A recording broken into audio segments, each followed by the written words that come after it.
Today's pronunciation lesson is contrasting the sounds f and h. First, I will use each sound in a word. Then I will put the words into a sentence so that you can hear them together with contextual clues. Please listen closely to the differences in the sounds.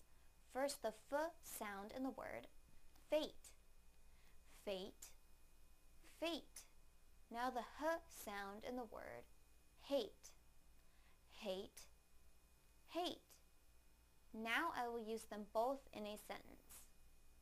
I hate my fate. I hate my fate. I hate my fate. Thank you for watching CartoonEnglish.tv's pronunciation lesson.